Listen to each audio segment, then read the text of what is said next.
And I'm Danielle Burnock from DanielleBurnock.com. Love yourself from Survive to Thrive. Here today with Vivian King, a trauma survivor, now thriver, to share her story with you. She is a stroke survivor and she literally lost her voice. So no further ado, let me bring her in here. One moment.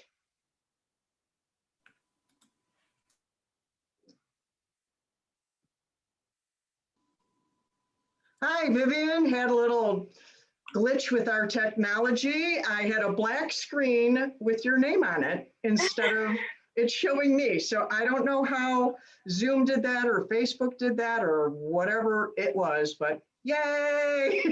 Yay, we are here. And I actually was, it. You know, technology can be so great, but can be so frustrating too.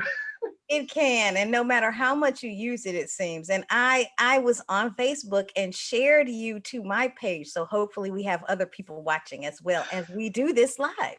I love doing these live because I love people to feel us. You know, they get us real, they hear our mistakes, and they know that this is just us, it's just people. Just people, and we're being vulnerable and being real and genuine. You know, I just want them to see I'm that lady on the internet who loves you, love yourself from Survive to Thrive. And I want them to come to know you, Vivian, because I think you have a fantastic story.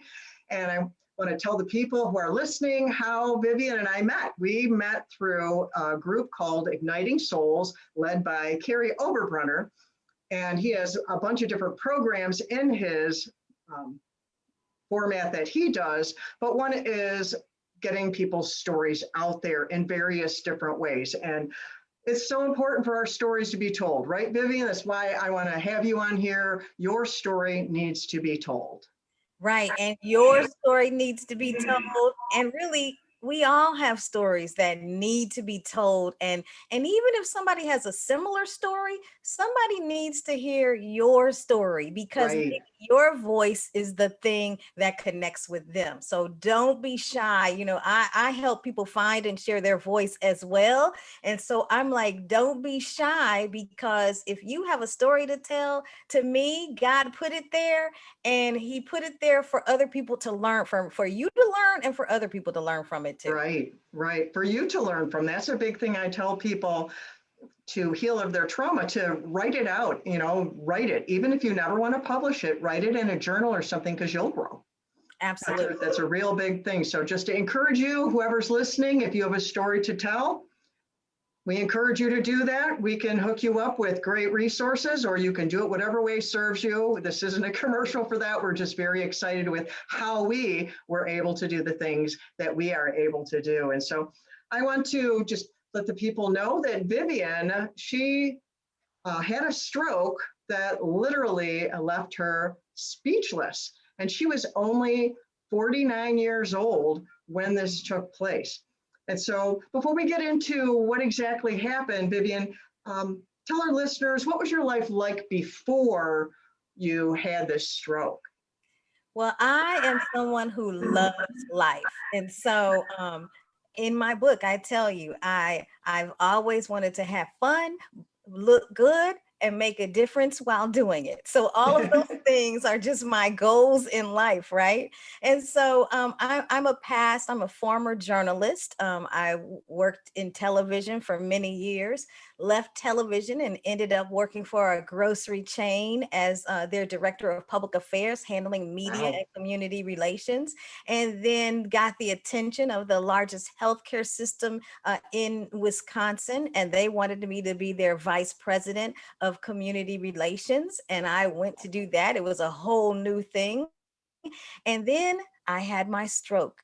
And after that, I still worked for a little bit, but then I got, just this feeling from God and this guidance that said, you know what, it's time for you to step out on faith and write this book, because my story needs to be told and somebody needs to hear my story. So I left the healthcare system and started to write my book. And that's how I found Carrie and found the Igniting Souls Publishing Agency, and just really started to write my book and share my story. And I used kind of some of my journalism skills to get Mhm. through writing the book as well.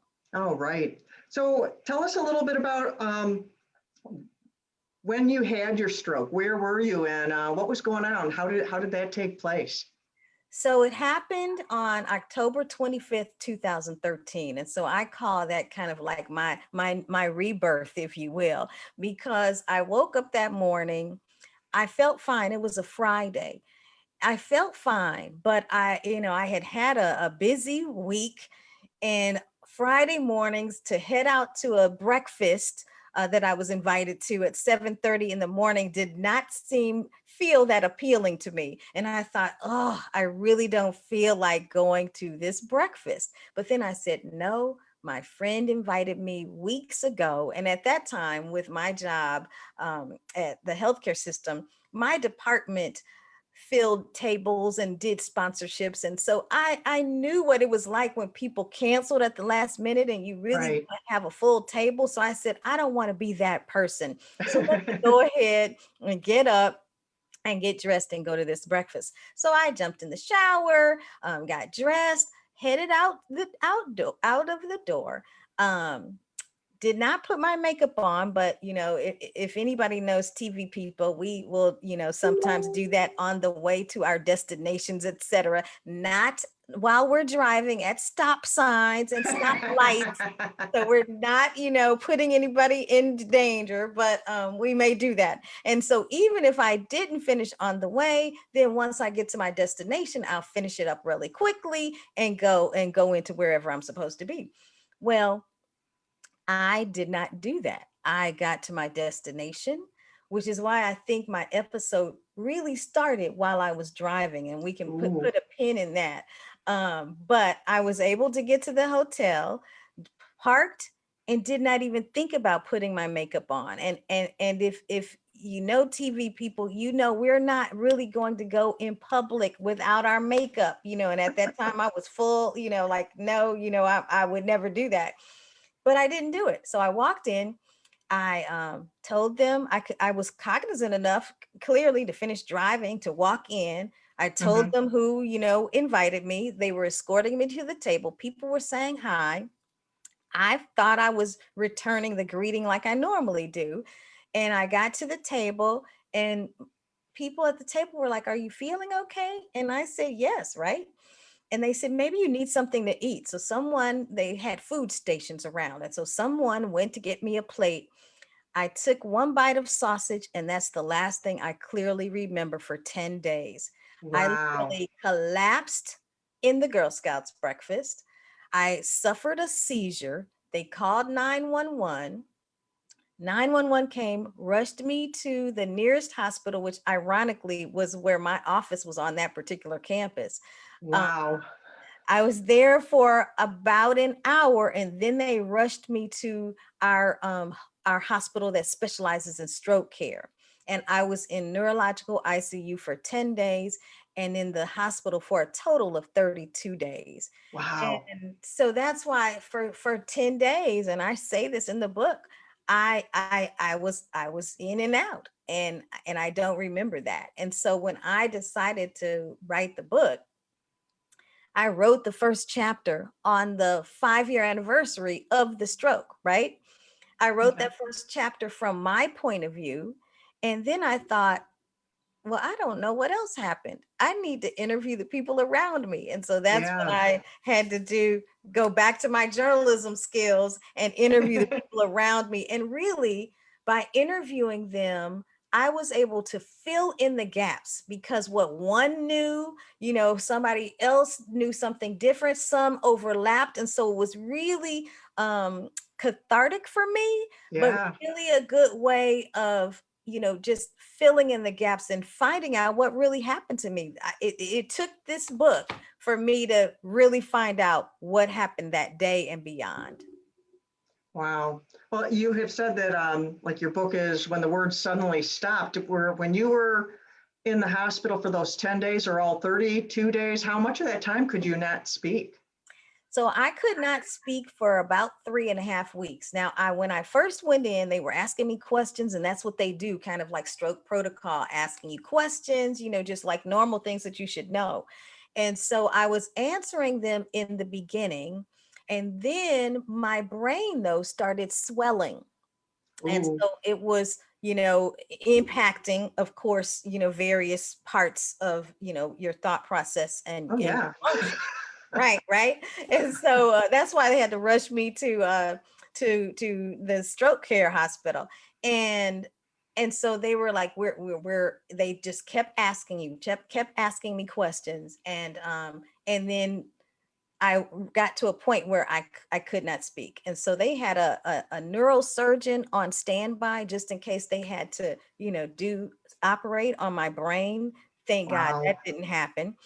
But so in the like probably the first day I could say some things, and then for about 3.5 weeks I really could not talk. The interesting thing is once I got out of ICU and was transported to the rehab floor where I had to do intensive rehab therapy, um my mind was back, right? I could understand everything going on around me.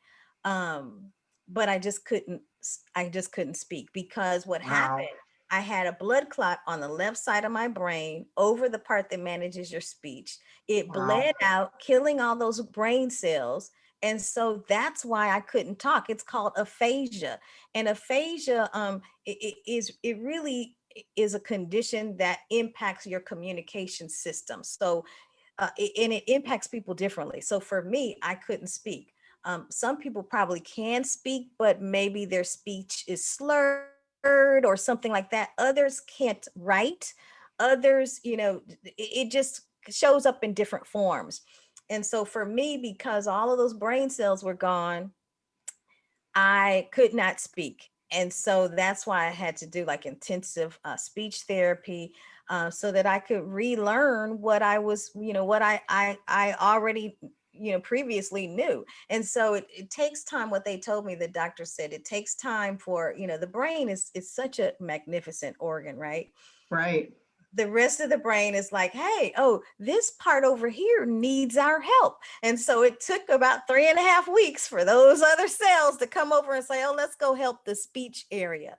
And so, Well, that that must have kind of, been terrifying, especially with you having been in, television and journalism where your voice and your words are so important to you. I mean, what was the scariest part throughout this whole process for you? What was the part that you would say was the trauma that you had to confront?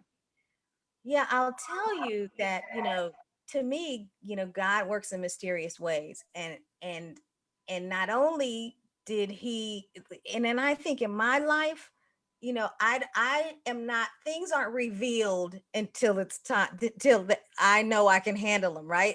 And so I think in the beginning, I just was not afraid or anything, and like the people around me said, I was pleasant, that my personality was still there.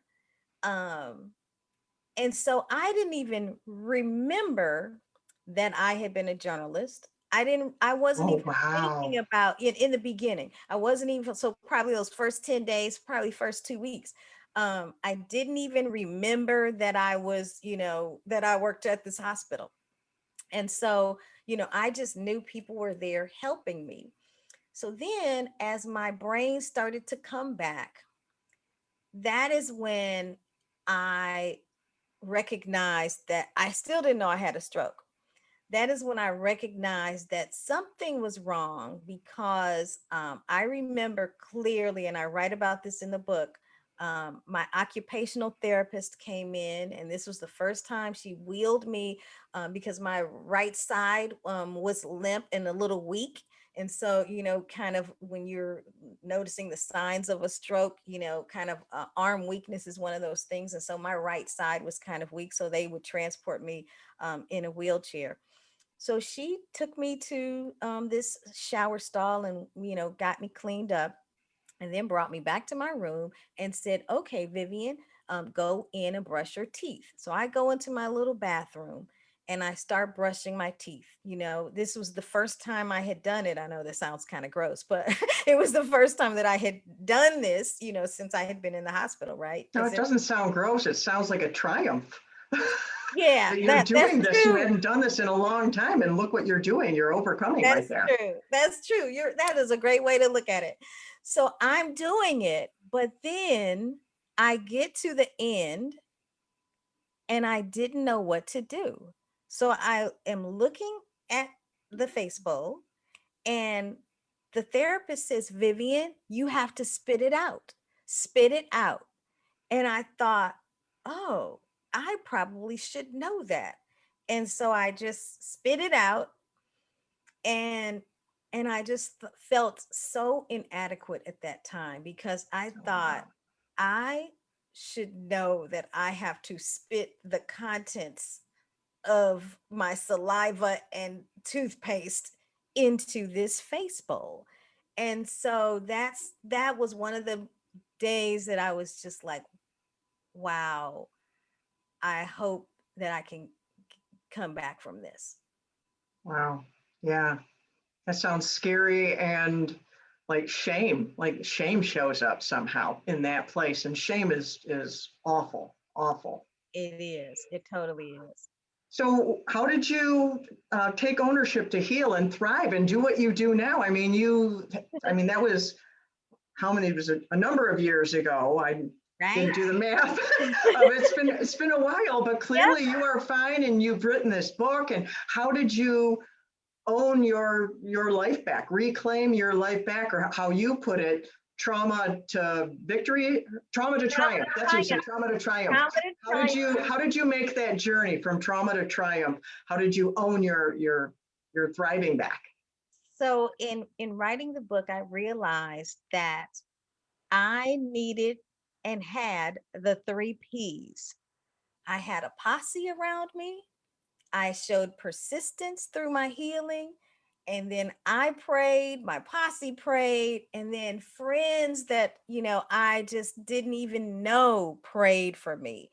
And so I've come to find out that those three P's not only worked for me, but they can work for anybody in any healthcare system or healthcare situation, an emergency, I should say. And really, it's a metaphor for life because when you're in any challenging situation, you need those things. And so my posse was there. I'm single, and am the only family member, a member of my family in Milwaukee. And so my sorority sisters of Delta Sigma Theta sorority, they just came to my rescue at the Girl Scouts breakfast because I knew a lot. I was in a room full of hundreds of people, and they started calling people that they knew I was close to. And so many people showed up at the hospital. And And I'm just thinking, while you're saying that, you had considered not going to that breakfast just briefly because you didn't feel like it. yep, And if you would have stayed home, you would have been home by yourself instead of surrounded by the help that you needed. So it was really a gift that you went to that breakfast. So you were surrounded by your posse, as you call them. absolutely. Because there's no doubt in my mind, Danielle, that if I had stayed home, I either would have been dead, or if I was not dead, I would be severely handicapped because I would have gone that whole weekend probably without someone really knowing what happened to me because I travel a lot. I have friends all over the world. I just do like there's nothing for me to say, oh, I'm going here for the weekend. Or, people know that I like spend a lot of my time, not this past year, of course, but a lot of my time on a plane. And so they probably would have said, oh, we haven't heard from her. She's who knows where she is, right? And so they Right. wouldn't have known that something was wrong until I didn't show up for work on Monday. So in a stroke, time is brain. And so the fact that's why I am so grateful because God spared me. Number one, he was in this thing the whole time, right? Because Right. he got me up and made me go to that breakfast. And that was the first step in my healing.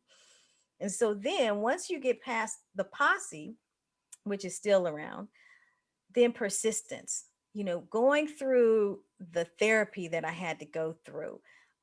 And I just, oh, therapists, nurses and therapists, caregivers, they are sometimes they have a thankless job, right? Because Yeah. you're not really at you're not at your best when you're sick. And some people can be cantankerous. There are so many Hmm. things. And Yeah. so they were able to just, when I wasn't able to do something, so like when I couldn't brush my teeth and couldn't spit it out, she was like, that's okay. Well, it'll get better later. When I was in speech therapy and I wrote my name, but then I couldn't write my address, she was like, that's okay. It'll come. We'll work on something else. They were always so positive. And Awesome. so because they were pouring into me, I was like, I've always wanted to be like, I've always been the teacher's pet. I was like, I gotta please the teacher here, right? And so that's where that persistence came in. And then the prayers. I mean, like my family was praying, my sorority sisters were praying. And when I was able to talk, my mother said, okay, these are the people who've called you, and we're going to give you back your phone. So, I would wake up and that next day I woke up and nobody was there yet. And I said, oh, let me look at my phone. And I went on Facebook and I saw so many people, friends of mine from Facebook, who were saying, we heard what happened. We are just praying for you. And people that I didn't even think, we've never even talked about faith like that. And Hmm. so to find that I had so many friends who were Yeah. praying for me, that just it was just such a lift. And Yeah. and everybody needs that. And then it made me understand, why my grandmother is always praying, my mother's always praying. You know what I mean? They're praying on behalf of people. And because before I prayed like I do now, they were praying for me, thank God, right? They were praying for me and got me through to where I am. So I appreciate God for putting praying family members in my life. And now I'm attracting praying friends. So it's It's so like you that, have a prayer posse too. yes, absolutely. Absolutely. A prayer posse also. That's awesome. So hold up your book. Show those that are on the video here or the live to see, and read the title of your book for when this gets on my podcast. Read the title and subtitle of your book, please. Yes, it is When the Word Suddenly Stopped, Finding My Voice Again After a Massive Stroke. And Vivian King. Yes. yes, by And what would you Vivian say is your King. biggest lesson that you learned through this whole situation? Don't sweat the small stuff. Because when I was in the hospital, I realized that 99.9% of everything we worry about or concern ourselves about is really small in the whole scheme of things. Because here I had just started that job at the hospital system, at the healthcare system. And so this was like, 3.5, almost 4 months into it. And so I had just kind of laid out my plan, and then I get sick and I'm out for a month, right? For more than Yeah. actually 2 months. And so, actually a little more than 2 months. And so I'm like, so like I can't do anything, right? But life goes on. And so why am I worried about things that I can't control? Because it's pointless. And so I'm like, I need to, I can't sweat the small stuff because life goes on, and all I can do is what I can do. And so I really, that really was the working title of my book. And then of course, Danielle, as you know, we go through our process of trying to figure out, our book proposal and our titles, and they tell us to come up with a few. And so I Right. was I did like, mine. I wasn't an AAE. I had a Word document that was like 2 or 3 pages long with title thoughts. And it wasn't until I got to the end that I came up with the title. So I understand it. You, right. it's like the title has to be born. Yes, yes. And I'm so like this title, like I think my first title was like not sweating the small stuff, whatever. And I was just like, oh, that's kind of boring compared to now when the word suddenly stopped finding my voice again after a massive stroke, right? And Yeah, so it's so much. I loved the title, and I really think it speaks to people. I And think I it hope does too. And I love your cover too. It's thank very you. striking with the white and the black and the red. So how can people connect with you, and what could you tell them if you want to leave them with one thing? How can they connect with you, and then leave them a little tidbit that you would like to share with them? Well, you can connect with me at vivianlking.com. You can purchase my book from there. You can link to my social media platforms there. You can just chat with me there. There's a chat function as well. So I would love to hear from you. And the thing that I would say is don't be afraid to find your voice. Find your voice and then share it, because everyone has a story.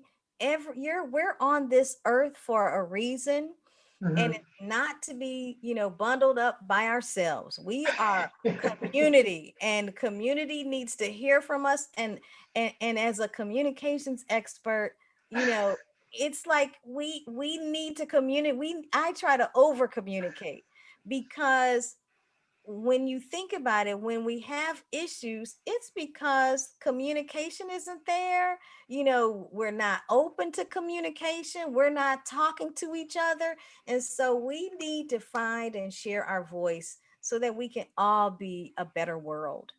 Amen. Amen. Well, thank you, Vivian, for being with me on here today. For my listeners and all the various places I will get to share this as time goes on, I just want to say thank you. Thank you for being bold and sharing your story. Well, thank you for having me. You are, well, we do this together. We We figured that do. We out our do. last meet. We're better together. We figured that Amen. out after sitting with each other at this workshop. So Yes. I appreciate you so much for thinking about me.